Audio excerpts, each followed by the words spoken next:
Este programa é um oferecimento de Rede Familiar, saúde para toda a família.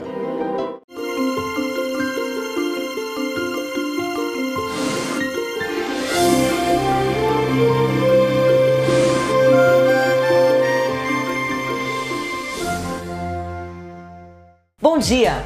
Hoje o Pílulas de Saúde é um especial sobre transplante de órgãos e temos o privilégio de trazer o maior especialista do Brasil nesse tema, Dr. Benhur Ferraz Neto, que vai dar uma verdadeira aula sobre os transplantes. Eu já volto.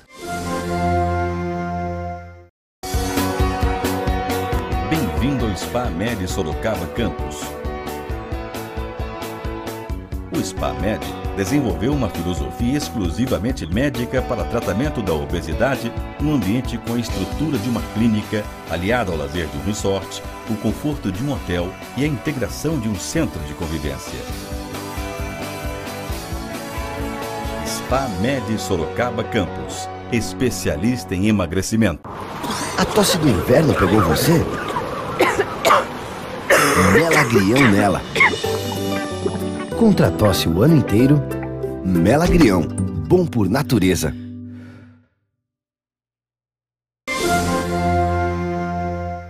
Transplante de órgãos, uma possibilidade da medicina moderna que pode salvar a vida de muitas pessoas. Durante muito tempo, cientistas pensaram na ideia de substituir um órgão doente por outro saudável, mas o grande obstáculo era que o corpo humano não era receptivo a tecidos estranhos, e os órgãos transplantados iriam ser atacados pelo sistema imunológico. Como a semelhança genética impediria a reação imunológica, o primeiro transplante da história foi um transplante de rins entre gêmeos idênticos, em 1954. Foi só no final dos anos 60, com o desenvolvimento de medicamentos que suspendiam a reação imunológica do corpo, que novos transplantes foram realizados entre pessoas sem semelhança genética. Mas como esses medicamentos eram muito tóxicos e aumentavam muito o risco de infecção, a maioria dos pacientes não vivia muito após o transplante. As grandes melhorias nos medicamentos anti-rejeição aconteceram apenas nos anos 80, e as taxas de sucesso e de sobrevivência aumentaram muito nesse período. Atualmente, o transplante de órgãos é um método muito mais seguro e um recurso importantíssimo da medicina. Nessa nossa entrevista de hoje, você vai descobrir tudo o que sempre quis saber sobre o transplante de órgãos. Em quais situações o transplante de um órgão é indicado? São várias as situações em que o transplante é indicado, até porque para cada tipo de transplante de órgão, cada tipo de órgão tem uma indicação diferente.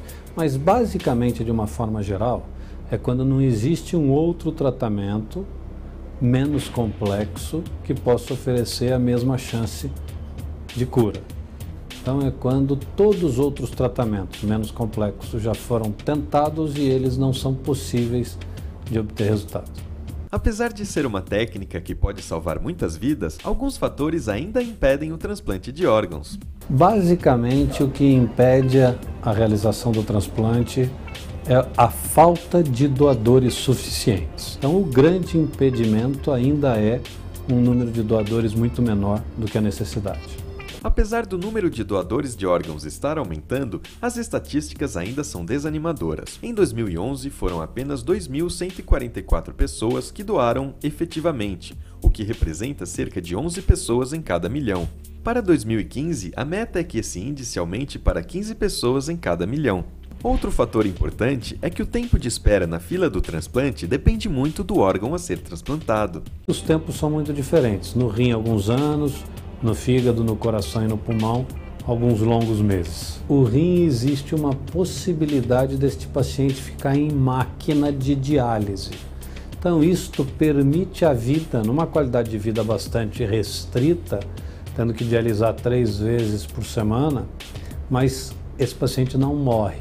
Ao contrário de quem aguarda por um pulmão, por um coração ou por um fígado, que se não receber o órgão num período de tempo, morre. Não existe uma máquina que substitua esses órgãos. Para um órgão ser transplantado, é essencial a compatibilidade do órgão doado com o corpo. São diferentes as necessidades de compatibilidade para os diferentes tipos de transplante.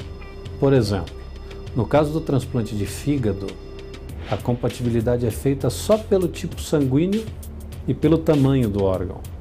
No caso do transplante de rim, existe uma outra necessidade de compatibilidade chamada HLA, que é um pouco mais complexa do que só o tipo sanguíneo. Então, assim, existem diferenças para cada um dos órgãos que determina em quem ele pode ser utilizado. Hoje em dia, o risco de rejeição é bastante pequeno. Ele já foi grande no passado, mas com o advento de medicações, de drogas, que controlam a rejeição cada vez mais potentes e mais bem desenvolvidas, hoje a rejeição deixou de ser um grande problema no transplante de órgãos. Ibupril Femipet apresenta Papo de Mulher. Como tratar a cólica menstrual? As dores mais fracas podem ser amenizadas com o uso de chás, calmantes, bolsas de água quente, medicamento antiespasmódicos, sempre receitados por um médico. Uma dieta leve, com bastante líquido, também ajuda. Ibupril Femipet é uma terapia de alívio das dores e das cólicas menstruais pelo calor. É um adesivo ultra fino, prático e discreto. Ibupril Femipet, alívio de dores e cólicas menstruais. Um produto Teuto Pfizer. Fenaflan Pet, o adesivo que alivia as dores musculares através do calor. Um produto Teuto Pfizer. O transplante de órgãos é um processo complexo que envolve muitos fatores. Continue agora acompanhando a nossa entrevista. Para a segurança do transplantado e de todo o processo, o transplante de órgãos segue critérios éticos bem rígidos. Bom, os princípios éticos são os mesmos princípios éticos que norteiam a medicina de forma geral. A ética médica avalia os méritos, riscos e preocupações sociais das atividades no campo da medicina, considerando os direitos humanos e a moral vigente em determinado lugar e época. Aqui no Brasil, o atual Código de Ética Médica foi definido pelo Conselho Federal de Medicina na década de 80, e todos os médicos brasileiros estão sujeitos a ele. É lógico que no caso do transplante de órgãos existem algumas características que são especiais, como por exemplo o doador, alguém que faleceu e que a família está doando esses órgãos. Então, do ponto de vista ético, isto tem que ser tratado como um benefício público. E por isso hoje no Brasil existe uma transparência muito grande no que diz respeito a transplante. A gente sabe quem são as pessoas que estão em lista de espera, as pessoas têm critérios para receber aquele determinado órgão e essa lista é única e ela é independente de qualquer fator econômico, político, social, e as pessoas que vão receber esses órgãos são aquelas que mais precisam deles. Então, do ponto de vista ético, o transplante também é um exemplo muito forte de seriedade, de transparência. Além do fato de que, obviamente, o Brasil é um dos países, como a grande maioria do mundo, que se posiciona totalmente contra qualquer possibilidade de comércio de órgãos no mundo. Quando ocorre o transplante intervivos? O transplante intervivos pode ocorrer em algumas situações específicas, basicamente em duas situações. No caso do transplante de rim, onde você tem um parente até 4º grau, que se propõe a ser doador e que seja compatível com quem precisa do transplante. Isso é uma possibilidade. A outra possibilidade é no caso do transplante de fígado, onde também é possível tirar parte do fígado e dar para esta outra pessoa, também guardando as mesmas situações de parentes. A possibilidade de fazer um transplante entre não parentes existe. No entanto, ela precisa de uma aprovação da comissão de ética do hospital onde o transplante será realizado e ela precisa de uma autorização judicial onde um juiz, depois de entrevistar o receptor e o doador, tem absoluta certeza de que não existe nenhum tipo de negócio que não seja a pura doação. Para muitas pessoas que já estão doentes há muito tempo e já tentaram muitas outras formas de tratamento, o transplante de órgãos pode ser sinônimo de cura. O transplante é feito, na grande maioria das vezes, para trazer cura. Trazer cura significa devolver a paciente à condição de vida absolutamente normal. A grande maioria dos pacientes transplantados tem vida absolutamente normal. Claro que precisam de alguns cuidados. O cuidado com exames periódicos, o cuidado com a saúde, ele é necessário, sem dúvida nenhuma. Um acompanhamento médico pelo resto da vida é necessário depois do transplante. mas a qualidade de vida e a vida é absolutamente normal. A única diferença é que esse paciente vai tomar pelo resto da vida medicamentos para evitar a rejeição. A gripe te pegou? Se o nariz começar a escorrer, fique atento para não provocar assaduras nessa região. Lave o nariz sempre que puder com soro fisiológico e aplique manteiga de cacau ou de karité nas narinas e nos lábios para evitar rachaduras. Gripes e resfriados? Melagrião, o poder da medicina natural em suas mãos. Tilidol Infantil apresenta Certo e Errado sobre a febre. Durante a febre, quanto mais líquido, melhor? Certo!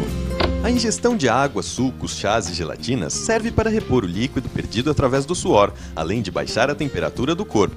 Muito cuidado com a desidratação. Se notar que o seu filho está com a boca e os olhos secos, urinando pouco e muito apático, procure o pediatra. Tilidol Infantil, a terapia refrescante e segura para o alívio da febre. Um produto Teuto Pfizer.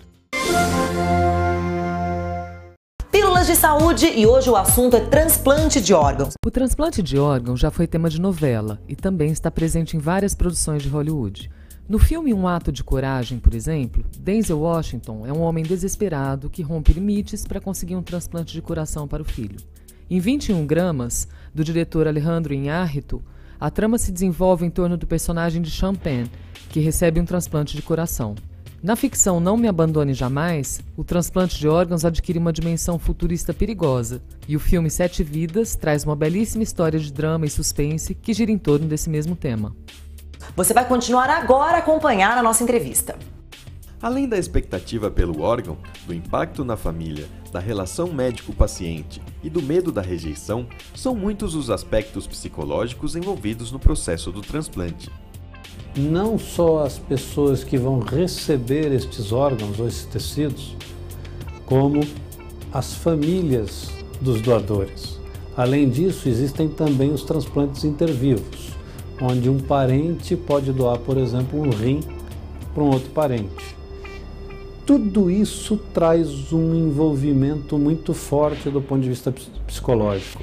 As pessoas têm, obviamente, uma tendência a querer saber, a sonhar com o doador, a imaginar quem era aquele órgão que recebeu. E claro que um suporte psicológico traz para todos estes grupos, tanto a família de quem doa, quanto quem recebe e os doadores vivos, o suporte psicológico traz uma ajuda muito importante e deve fazer parte do aspecto multiprofissional que cuida do transplante de órgãos.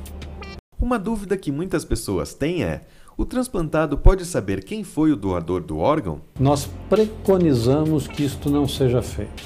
A doação é um ato absolutamente espontâneo da família e que não precisa ser identificado nem quem vai receber. E para quem recebe não precisa ser identificado quem doa. Na verdade, existe uma tendência de agradecimento anônimo. Muitas pessoas que recebem dizem: eu gostaria muito de agradecer a família. Não tem problema, escreve uma carta, a gente encaminha essa carta de forma anônima para a família. A família muitas vezes quer saber se quem recebeu está vivo, está bem. A gente dá essa notícia de quem recebeu está vivo, está bem, só não identifica quem é. Que esta questão do vínculo, ela pode distorcer a doação e muitas vezes distorcer do ponto de vista psicológico os sentimentos. Quer dizer, você perde uma pessoa da sua família muito querida e dou o coração para mim, eu recebo, e você começa a enxergar em mim aquela pessoa que na verdade não é mais, esse coração passou a ser meu, e isso pode trazer uma interferência muito grande, tanto na sua vida quanto na minha, isso não é conveniente. Então a gente preconiza que a identificação entre doador e receptor não seja feita. A doação de órgãos é um ato humanitário de amor. Seja um doador de órgãos. Um transplante pode salvar vidas. Todas as religiões, todos os líderes religiosos do mundo já se manifestaram formalmente a favor da doação de órgãos. Não existe nenhum impedimento religioso para a doação de órgãos ou tecidos. Existem algumas dificuldades. Por exemplo, no Japão, a religião tem dificuldade em aceitar se manipular o corpo enquanto o coração bate em morte encefálica. Isso dificulta a doação, obviamente, por isso que no Japão tem muito mais doador vivo, transplante intervivos, do que transplante com doador falecido. Nas religiões que envolvem o nosso meio, todas elas já se manifestaram totalmente favoráveis, inclusive seus líderes maiores. Se a gente tem manifestações do Papa totalmente a favor da doação de órgãos. Meu recadinho hoje é para quem quer parar de fumar. Mais de 70% dos fumantes dizem que gostariam de parar, mas apenas 5% conseguem parar sozinhos. Ligue agora mesmo para o CAT, a Clínica de Apoio ao Tabagista. Na Clínica de Apoio ao Tabagista, você encontra uma equipe especializada em ajudar você a parar de fumar. Com médicos, dentistas, psicólogos, acupuntura, meditação e muito mais. Parar de fumar. Vale a pena tentar. Transplantes em crianças, principais órgãos transplantados e a situação do transplante de órgãos no Brasil. Nessa última parte da nossa entrevista, Dr. Ben-Hur esclarece esses pontos. Olha só. Como é o transplante nas crianças? Para as crianças existe uma oferta menor de órgãos, porque não se morre, graças a Deus, crianças no número igual a adultos. E existe uma necessidade de tamanho para que esses órgãos possam ser transplantados em crianças. A criança tem uma tendência a receber uma parte maior de doadores vivos do que os adultos, até porque recebe parte dos seus parentes, pais e assim por diante. Algumas doenças específicas de crianças também indicam transplantes diferentes, mas existe na legislação brasileira uma coisa bastante interessante. Todo doador até 18 anos vai preferencialmente para um receptor até 18 anos. Todo doador até 12 anos vai para uma criança obrigatoriamente. Então, são formas de tentar proteger as crianças que aguardam por um transplante. Em que casos é realizado o transplante de coração? Na grande maioria das vezes, são doenças terminais do coração, o que significa que não existe outro tipo de tratamento. Então, no Brasil existe doença de Chagas, no Brasil existe insuficiência cardíaca grave, que pode precisar de transplante. Então, são situações em que o coração já não consegue mais cumprir sua função e que o transplante passa a ser a alternativa adequada. Quando é necessário o transplante de fígado? O transplante de fígado, da mesma forma que nos outros órgãos, é necessário quando existe uma doença terminal, uma doença que vai levar esse paciente à morte, ou que leva esse paciente a uma qualidade de vida muito ruim. Existem basicamente duas circunstâncias.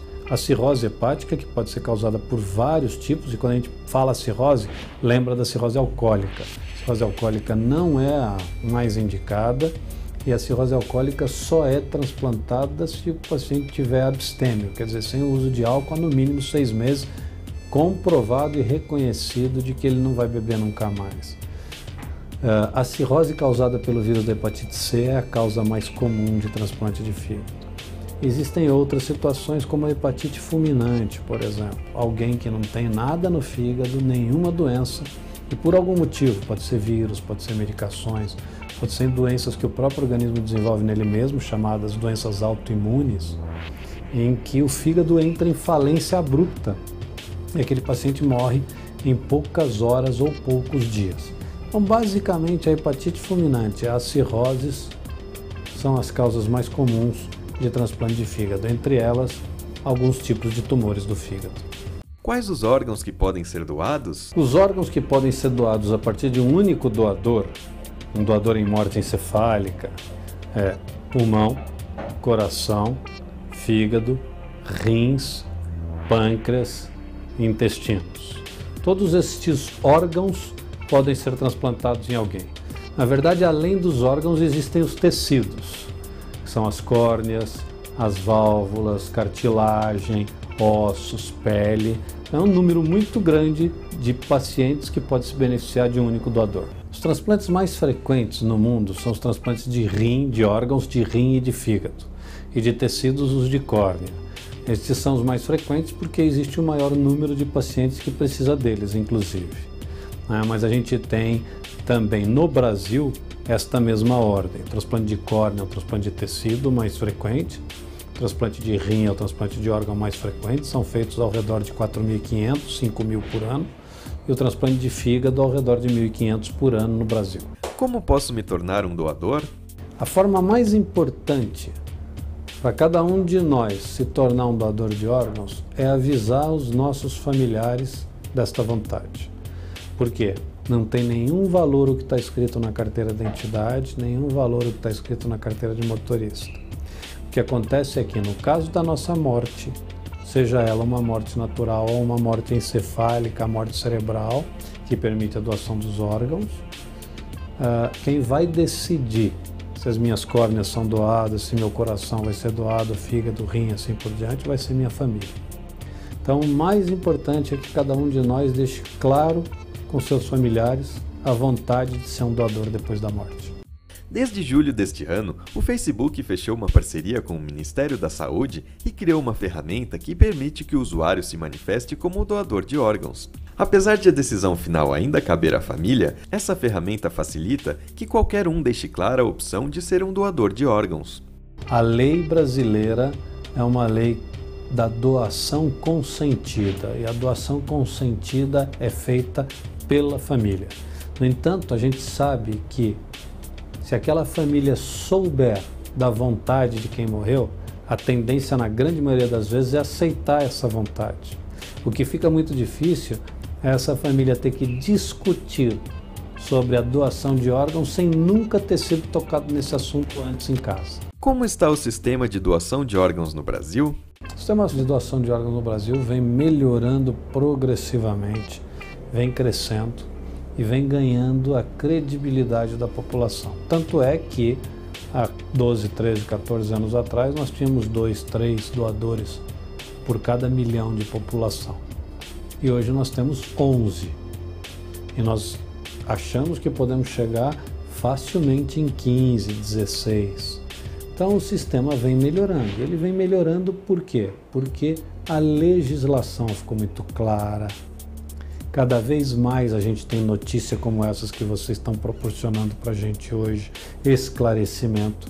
E o que falta é esclarecimento sobre os benefícios da doação e os benefícios do transplante. Mas é importante que as pessoas tenham certeza que as regras são muito claras, são muito restritas e que o controle é bastante rigoroso. Eu sou doadora de órgãos. Para isso, não deixei por escrito. Não precisei de um guia, nem usar o braille. Simplesmente falei para minha família. Assim, o som das palavras, que é tão importante na minha vida, vai ser importante também na vida de outras pessoas.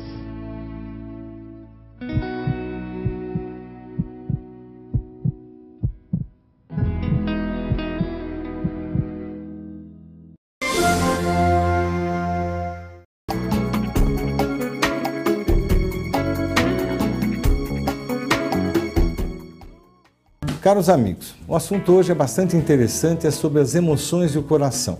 Há muitos anos a gente percebe o quanto as situações emocionais mexiam com o coração. Os clínicos observam muito bem isso, porque o coração é o tônus do afeto. Então, todo mundo fica, eu tive isso, senti o coração. Quer dizer, o coração é um órgão que você, quando sente alguma coisa, você sempre fica preocupado. Então, no decorrer do tempo, a gente notava que pessoas ansiosas, ficavam o coração batendo mais depressa, pessoas deprimidas se sentiam muito mal. E hoje, no decorrer desse tempo todo, os trabalhos estão mostrando que realmente ansiedade e depressão são fatores de risco como outros quaisquer para esse tipo de doença. Porque antigamente, claro, você sempre estava preocupado com a dieta, com o exercício, com a obesidade, com o colesterol alto, com a pressão alta. Mas o que as doenças do mundo estão mostrando é que realmente o dia a dia que a gente tem muita tensão e muita ansiedade prejudica a função cardíaca. Da mesma forma que a depressão também diminui um pouco essa essa manutenção da frequência cardíaca. Então hoje a gente sabe que a ansiedade e depressão passa a ser fator de risco como ter um colesterol alto. Só que ele não é o genético que você pode tratar com remédio. Você tem que tomar alguns cuidados, né, com essas situações de ansiedade e depressão. Às vezes precisa tomar medicação para depressão.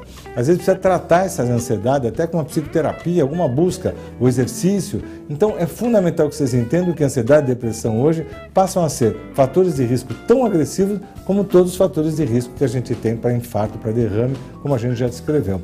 Então muita atenção com os fenômenos emocionais, porque o coração sofre muito com isso. A gente está muito acostumado, quando escuta falar em nutrição, pensar naquilo que entra pela boca. Mas a gente tem outros sentidos, que de certa forma, tudo que chega nesses outros sentidos também os estão nutrindo. Do ponto de vista das emoções, é disso que se trata. As emoções que nós temos durante o dia, nos nossos relacionamentos, como nós nos sentimos ou como as pessoas nos fazem sentir, como nós nos sentimos no nosso ambiente de trabalho, como nós nos sentimos com todas as nossas relações, justamente é esse alimento emocional que vai estar entrando no nosso corpo. E muitas vezes, alguns lugares que nós vamos, algumas companhias que nós frequentamos, são situações, são pessoas que emocionalmente não nos deixam confortáveis, de algum modo nos agridem. Isso, de certa forma, corresponde a quando você se alimenta de algo que você não gosta, que o paladar não é agradável. Só que esse movimento emocional é muito mais interior. E é muito importante que estejamos atentos à questão da nutrição emocional, porque muitas das doenças que hoje se chamam de psicossomática dizem respeito a problemas na esfera emocional. Além disso, a nutrição emocional ela diz respeito à questão do perdoar e do pedir perdão. Porque na medida que a pessoa perdoa, esse campo emocional que se contamina dentro dela mesma pode adquirir um estado de fluidez e aquilo pode sair dela também. Que o mecanismo de excreção que está ligado à nutrição emocional, a gente pode dizer que seja o perdão e o perdoar, né? Pedir perdão e o perdoar.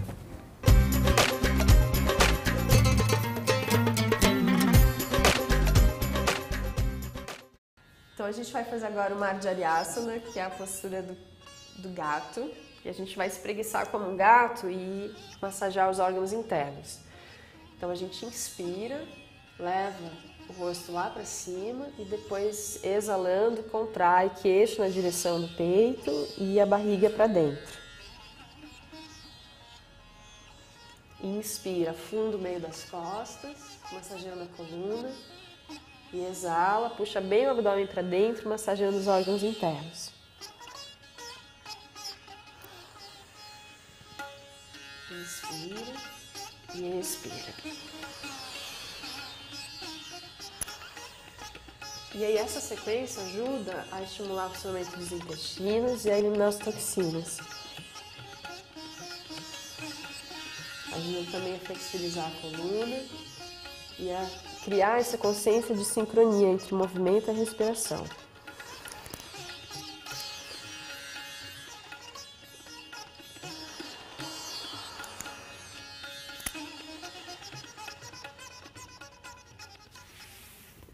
E o nosso programa de hoje fica por aqui, esperando ter colaborado na divulgação desse assunto tão importante para a sua saúde e de muita gente.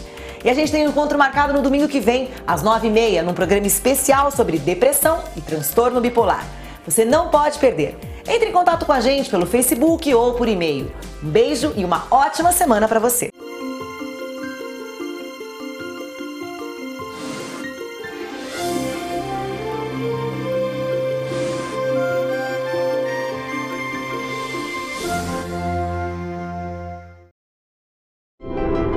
Este programa é um oferecimento de Rede Familiar, saúde para toda a família.